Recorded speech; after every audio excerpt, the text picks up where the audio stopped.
जय हिंद। हिंदी संवाद न्यूज में आपका स्वागत है। आज हम मौजूद हैं और इस समय हम मौजूद हैं जनपद जौनपुर के मोगरा बादशाहपुर नगर के पुरानी सब्जी मोहल्ले में।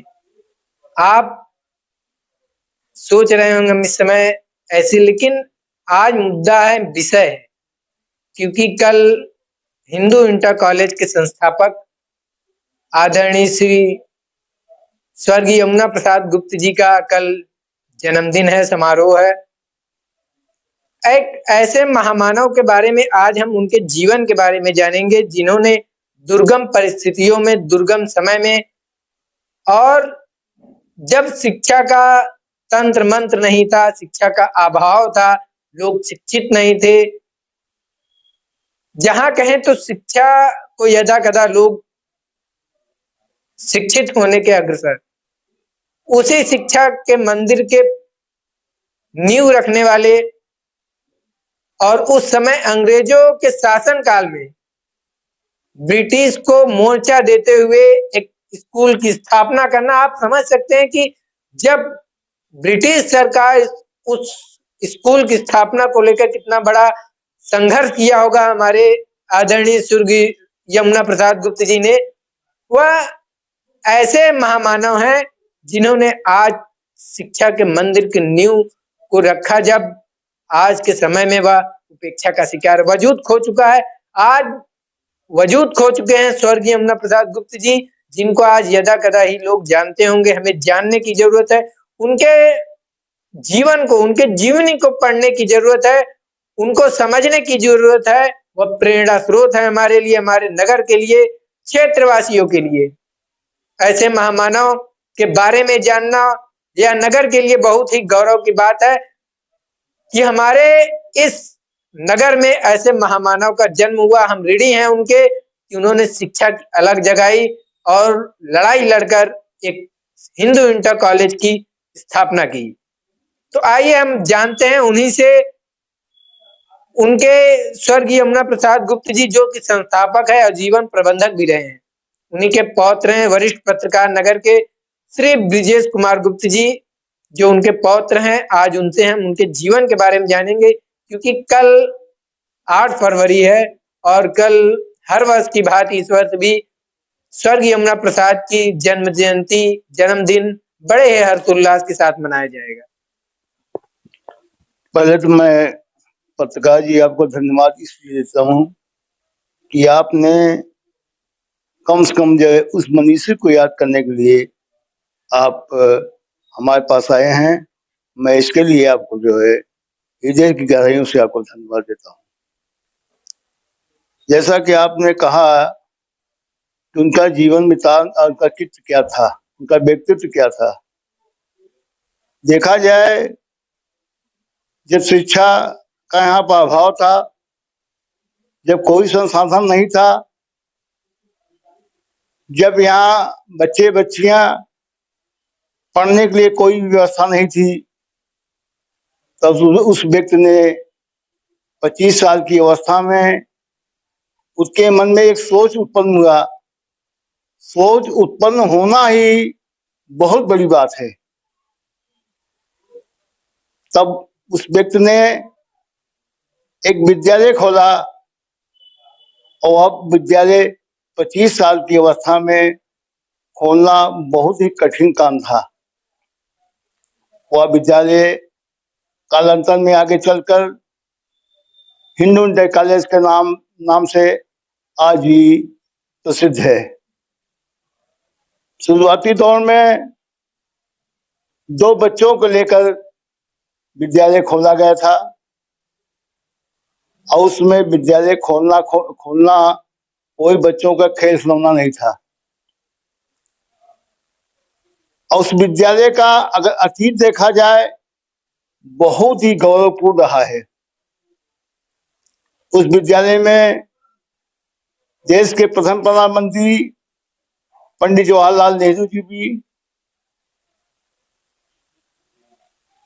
मदन मोहन मालवीय जी भी, तरीके तमाम नेता और समाज के लोग वहां पर आ चुके हैं और वह व्यक्ति 25 साल की अवस्था में पूरे मनोयोग के साथ इतना बड़ा जो है बीजा जो उठाया था उसको मुंह तोड़ दिया है, कस्बे की गौरव बढ़ा दिया है, मान सम्मान बढ़ाया। लेकिन एक चीज ये भी बता देना चाहता हूं, जब समाज, संस्था हो, समाज हो, परिवार हो, अगर अपने पूर्वजों के को भुला देता है वह कभी विकास नहीं कर सकता है।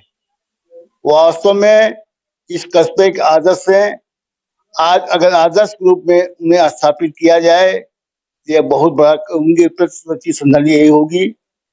और मैं ज्यादा न कहूं कहकर ये भी बताने देना चाहता हूं कि कल 8 फरवरी है, 8 फरवरी को उनका जन्म हुआ था।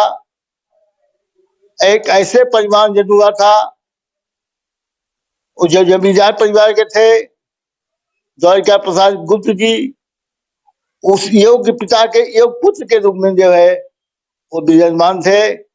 उन्होंने बहुत से कार्य जो है किया है। 24 साल की उम्र में नोटिफाइड एरिया के चेयरमैन भी रह चुके हैं और अपनी बिरादरी के 4 बार जो है राष्ट्रीय अध्यक्ष भी रह चुके हैं। 12 साल तक ऑनरेरी मजिस्ट्रेट भी रहे हैं। इस तरह वो तमाम प्रकार की जो कार्य किए हैं और उन्होंने अपनी 1 बीघा जमीन गौशाला के रूप में जो उन्होंने दिया है, स्थापित किया था, जो आज भी सरकारी अस्पताल के बगल में स्थापित है। लेकिन दुर्भाग्य इस बात का है वह गौशाला भी जो है एक भूमाफियाओं की दृष्टि के कारण वह भी गौशाला भी जो है उन्हीं घाट में चला जा रहा है।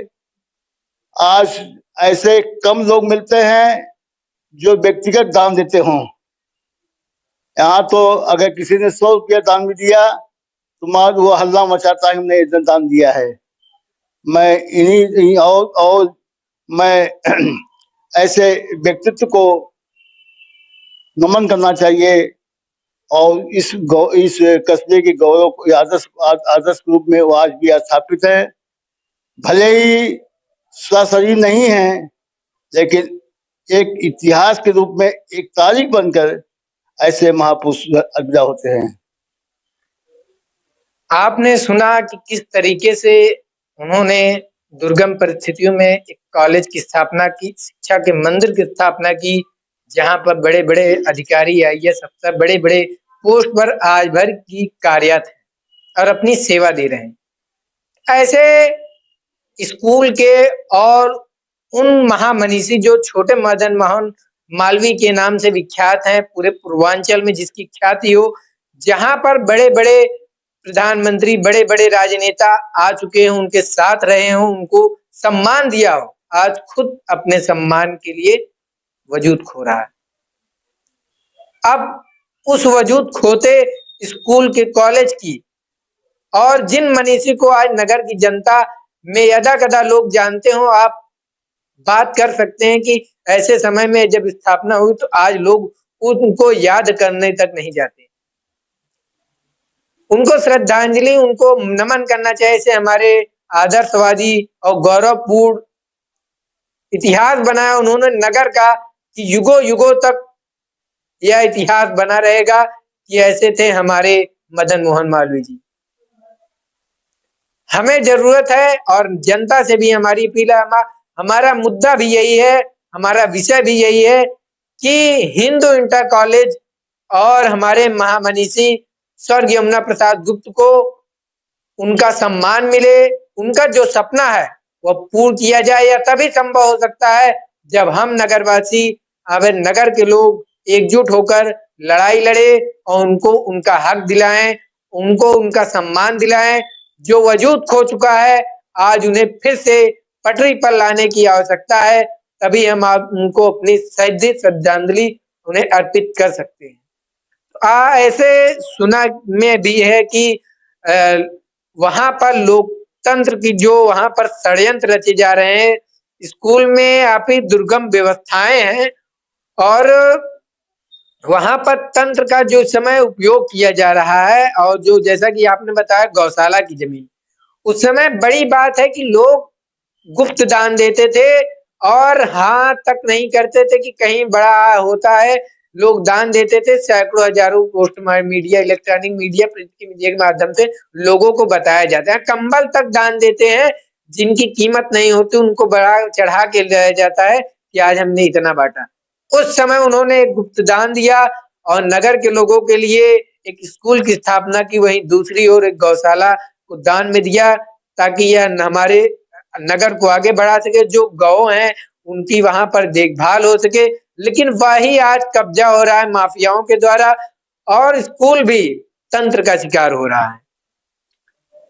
रही बात पत्रकार जी स्कूल की बात, स्कूल की बड़ी विडंबना ये है, स्कूल पर आज मैनेजमेंट जिस तरीके का होना चाहिए वह आज मैनेजमेंट नहीं हो पा रहा है। कारण उसका है कि आज शिक्षा विभाग इतना भ्रष्ट विभाग हो चुका है, अधिकारी पैसे के बल पर जो है बाकायदे जो पैसे के बल पर जो है गलत लोगों को जो है और हाथों में जो है विद्यालय सौंप दे रहे हैं।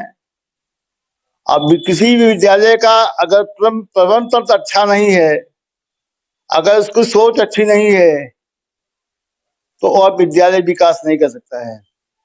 ऐसा हम मालूम भी है कि आप स्कूल को लेकर अपनी लड़ाई लड़ रहे हैं, उसके वजूद को लेकर लड़ाई लड़ रहे हैं, तो इसके बारे में आप क्या कहेंगे? हम स्कूल लड़ाई लड़ रहे हैं, ये हकीकत है। हम मैनेजमेंट के लिए नहीं लड़ रहे हैं, हम इसलिए लड़ रहे हैं कि वहाँ एक साफ सुथरा मैनेजमेंट बने। जिस उद्देश्य को लेकर उस संस्थापक ने इस विद्यालय का स्थापना किया था, उस सोच को के विपरीत अब प्रबंधन काम कर रहा है। वह व्यवसाय के लिए विद्यालय नहीं खोले थे। आज का सच पूछा जाए, आज वह विद्यालय केवल कामधेनु है। वो विद्यालय में किसी का पठन पाठन से कोई मतलब नहीं है। जितने भी प्रबंधन आ रहा है 85 के बाद से, सब लुटेरे प्रबंधनदार हैं, उनका काम केवल व्यवसाय करना है। आज हम इस नगर वासियों से भी आह्वान करना चाहता हूँ, उस विद्यालय के में पढ़े हुए सभी छात्रों से भी निवेदन करना चाहता हूँ, जब प्रतिनिधियों से भी निवेदन करना चाहता हूँ, सभी मिलकर उस विद्यालय की जो उसमें खामियां है, जो दुर्व्यवस्था आ गई है, उसको दूर करें ताकि वह विद्यालय फिर अपने अतीत के गौरव को प्राप्त कर सके।